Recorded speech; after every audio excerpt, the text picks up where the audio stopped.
Before I was just existing, whereas now I feel like I'm actually living.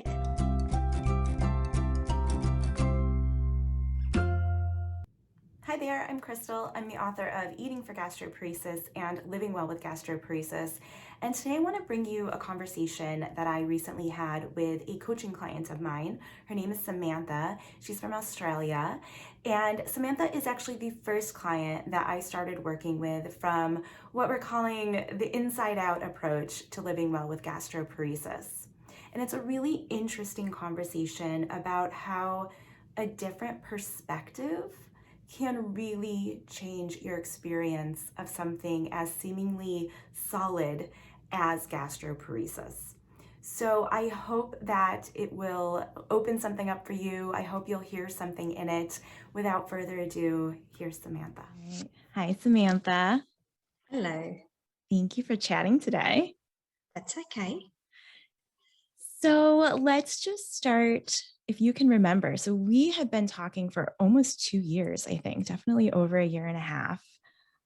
So if you remember, do you know why you signed up for that first coaching session? Do you remember what was going on for you?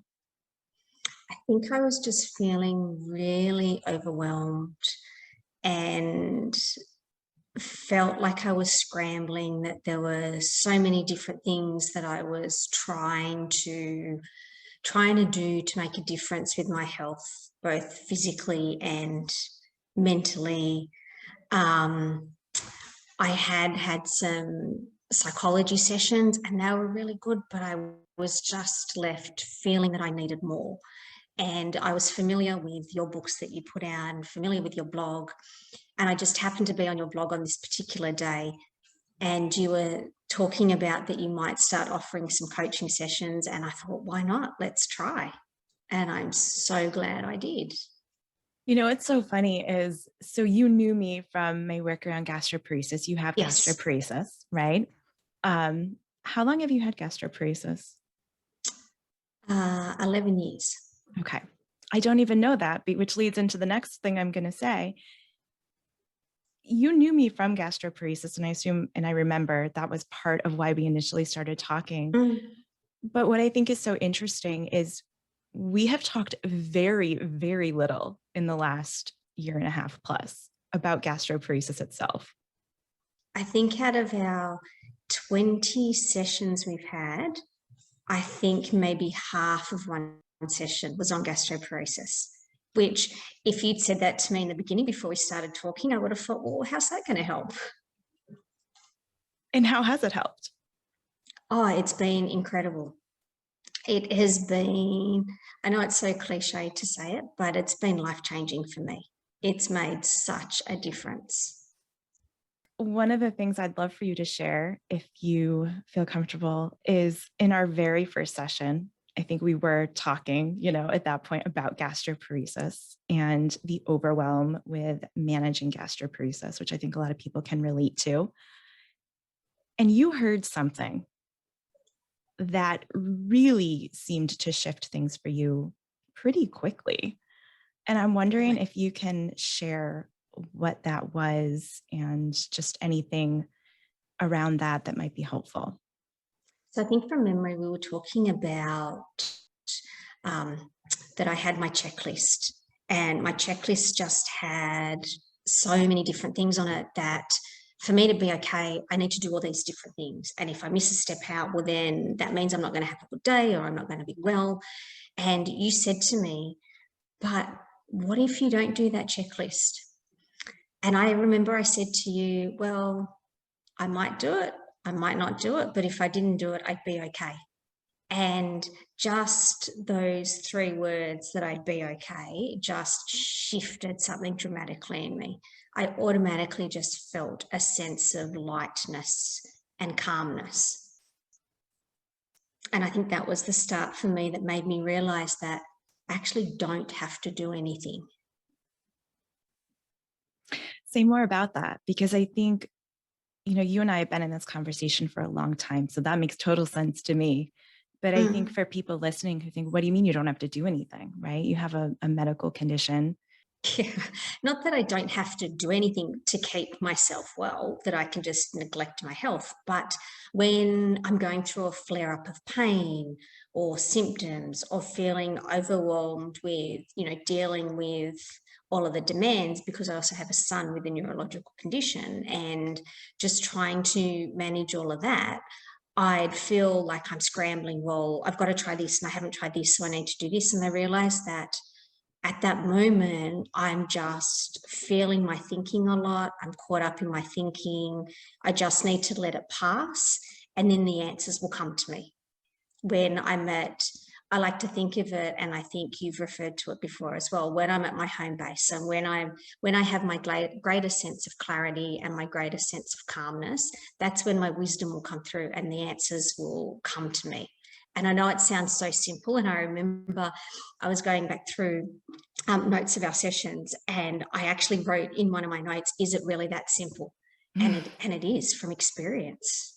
It's not to say that every day is easy now, because every day is still hard and there's challenges, but I'm managing them and dealing with it so much better. Before, I was just existing. Whereas now I feel like I'm actually living and I'm feeling emotions. I love that. And I mean, I think the really interesting part, and I just recorded a video myself talking about my experience of this, you still have gastroparesis. You still have physical symptoms. Your physical experience isn't that much different than it was when we started talking. But your actual experience of the condition in the way you feel day to day is totally different. Am I overstating that? No, not at all. Not at all. This was for me the missing piece, I think, when we talk about living well with gastroparesis, because you can do everything we know of to manage symptoms, and it only works as well as it works. Yeah. And we don't have control over that to a large extent, which I know is another thing you and I have talked a lot about, is the control piece. But this for me goes beyond that. So with your checklist and with all of those things, you had a very tight grip on what you had to do to be okay.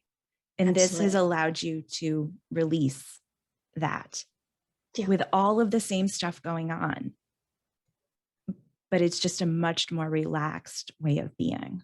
Would you agree with that? Absolutely. And in reality, I haven't looked at my checklist since I started my chats with you. But if I looked at it now, I'm probably still doing everything on that list. But I'm doing it when it occurs to me. So I'm doing it at a time when I have clarity with my thinking, as opposed to there's the stress and the scrambling that I need to be in control. I'm not in control. I'm obviously doing something wrong. So what do I need to change? Yeah. And I think a really big thing I realized through my chats with you is that I don't need to be 100% healthy to be okay. And for such a long time, I thought, well, I either have to be in pain or be okay. It can't be both. And now I know that I can be having a day where I'm in a lot of pain, but yet I can still be okay. And that was a huge shift for me as well. And I mean, I think, you tell me, but it seems like this has impacted you way beyond, quote unquote, like just managing gastroparesis. I mean, in so many other aspects of your life. As we said, we didn't even talk about gastroparesis very much. We barely say the word. But talk to me a little bit about how this has gone beyond that and shown up in other areas of your life that you may have had trouble with before, that you wouldn't even connect to getting help around gastroparesis. I think it made me realize that my coping mechanism was just doing rather than feeling. And so the way that I coped, if I had, a particular thought or feeling into my mind, was I just go into doing mode. And it made me realize that I don't need to do that. I can allow the feelings to pass through, and they're not going to last forever. And it just taught me to experience more than just be in that doing mode the whole time. And so it's helped me with, my role as a mum, as a wife, with my work, with friends, with family, just every single aspect of life. Managing any problems or challenges that come up. Life still happens. Mm-hmm. And this isn't about ignoring life as it's happening. It's about seeing where our experience comes from. And I'm wondering if there's anything else that comes to your mind to share that you've seen around that piece of where our experience comes from. I think for a long time, I always felt that my experience was determined by others. So it was more, the outside world or people outside myself would do things, and that would influence how I thought and what I felt. But then through chatting with you, I've learned that it comes from inside me. And so it's my own thoughts and feelings that are determining that experience for me. Now it's exactly like you said, I still have challenges with family. There's still the struggles of daily life. I still have pain. So it doesn't take away all of that, but it just makes it easier to manage and deal with when you realize that I don't want to use the word control, but you can determine how you react to situations and how much you let those situations affect you. And that's not to say that you're numbed by it, but you allow yourself to feel that emotion rather than bottle that emotion up and go into doing mode, which is what I was doing. And you allow yourself to feel it and know that that feeling will pass, as scary as it is at times and as horrible it is to feel some of those feelings. But you know that it will pass, and you know that you will get through it. And that's not to say that I don't sometimes, revert back to old habits that, okay, I'm feeling a certain way, I need to do anything. I might need to remind myself more that I don't actually need to, and that it will pass, and reassure myself. But it is certainly easier. That's not saying it's completely easy and life's a piece of cake. And, once you have this insight, then life is just a bunch of roses, because that's not true. I wish it were true. But it's such a different way of seeing things that has just helped me tremendously. And I've tried a lot of things, so I think that I can, without a doubt, say that. Thank you for sharing a little bit about your experience. I think it's helpful for people to hear from others who, are going through similar things and have found a different way of looking at it that has really made a huge difference. That's okay. Yeah. All right. I hope you enjoyed that chat. I hope you heard something that maybe caused you to look in a different direction or invited you to explore a little bit more. If you did, please let me know in the comments. I would love to hear what that is. And if you are interested in continuing in this conversation, to hearing more about this different way of looking at, of living well with gastroparesis, please be sure to subscribe so that you don't miss any new videos. Make sure you're on the mailing list. You can join that at crystalsaltrelli.com. And I look forward to talking to you again soon. Bye.